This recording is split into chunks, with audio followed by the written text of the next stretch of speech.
Hi again, a very different backdrop for this video. I'm out in Zell for a ski trip with a big group of friends from work. Despite all the concerns about the amount of snow in the Alps this winter, the skiing here has been great, and we've been having lots of fun on the slopes during the day and enjoying the après-ski in the evening. I haven't been to Zell since my very first ski trip, which was a school trip all the way back in the early 90s, slightly giving away my age. Therefore, I'm definitely not familiar with the piste map. I don't know if it's just me, but I find these things to be almost deliberately confusing. My first day skiing in any new resort, or in this case, one that I can't remember after nearly 30 years, will always result in finding some connection that I thought was possible on the map, but that just doesn't work. Or going down some slope, think that it leads down to the village, only to find that I've ended up in some other mid-mountain hollow and have to get a lift back up again. In effect, I've ended up in what mathematicians would call a local minimum. Every way out is up, but it certainly isn't the lowest point in the area. Since we're on a ski slope, from an AI perspective, it seems most appropriate to talk about gradient descent, the process by which AI models are trained.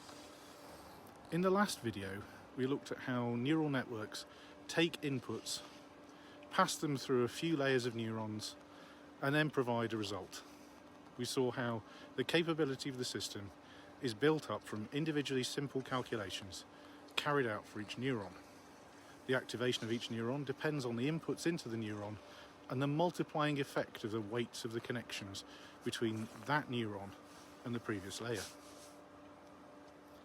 The inputs into the system are the data being processed by the AI. But what determines the weights of those connections? Those weights are set using a training process based on an average cost function, backpropagation, and gradient descent. Now, those are three strange terms not used in everyday English, so let's unpack each of them. First, let's think about the cost function. In simple terms, this is the difference between the answer that the neural network produces given certain input data and the perfect result it should have produced. We can calculate a cost function for a single piece of training data, but to train a network, we ideally need the average cost function across all of the training data. Now, if the network is large and the training set is also large, calculating the average cost function across the entire training data set may be too computationally expensive. Instead, a cost function for a random sampling, a small portion of the data set, can provide most of the same utility at a fraction of the computational overhead.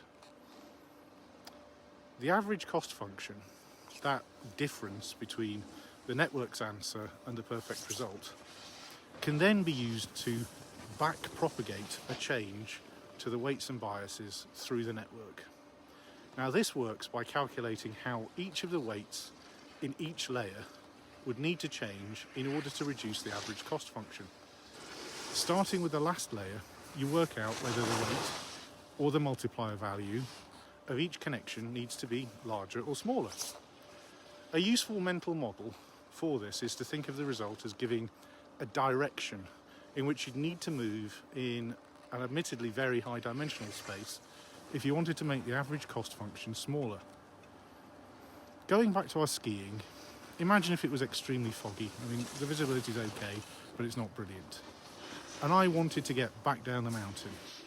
I might not be able to see very far, but I'd know the direction and steepness of the slope on which I'm stood. If I want to get to the bottom, then logically, I can take small steps, each time ensuring that I'm heading downhill and following the slope. Gradient descent in training an AI works in the same way. After working out the cost function and the direction in which we need to tweak each weight and bias in the network, we make those changes and try running our training dataset through the adjusted model. The result still won't be perfect, but it will be nearer to the perfect result than we got the last time. We can then calculate a new cost function, backpropagate to get our new downhill direction, tweak all the weights again, and then just rinse and repeat. Over time, the results should gradually converge to the point where the network is producing correct answers for the entire training dataset. That local minimum problem, or the risk that you start off on a slope that won't take you all the way down to the bottom, means that it's always worth carrying out training of a model several times, starting out from different randomized weights. That way, using our skiing metaphor, you're effectively starting your descent from a different point on the mountain and have a better chance that one of those training runs will effectively start you from a place where it's actually possible to reach the bottom of the mountain and not get stuck in a local minimum. This method of training has important consequences. You can see from our simple car, bike, plane, boat image recognition example, we're only ever calculating an average cost function, which is a set of numeric values derived from hundreds of images in the training dataset. No individual image contributes materially to the ways in which the weights and biases change, and it would be very difficult to see how the resulting trained, optimized model could be considered to be a copy or a derivative work of any single image in the training dataset, even if copies of all of the images may have had to be created in order to train the system in the first place. Therefore, while there may be arguments to be offered on each side when considering whether using protected works to train a model constitutes infringement, in most cases, third-party users of a trained model are very unlikely to be infringing rights in the training data. Similarly, if our training dataset includes personal data, there will be questions to be answered about the lawful basis underpinning the use of that data to train the model, and whether data subjects were made sufficiently aware of the use to which their data was to be put. In the majority of cases, even where personal data is used in training, the conversion of that data into a series of gradually optimized weights and biases will mean that no personal data could be derived from the trained model.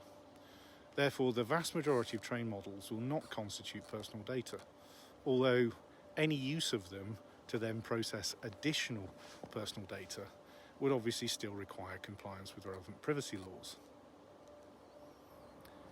Europe's new AI Act will inevitably add further complexity to all of this, but perhaps we'll leave that discussion for another video. I need to get back to the slopes, and let's hope that this run will see me getting all the way down to the village. A quick coda to that last video. It's a couple of days later and we're up on the glacier, and as you can see, conditions are not brilliant, and from a gradient descent point of view, I managed to find that I couldn't see a lip. I've just had a pretty bad fall and banged my head.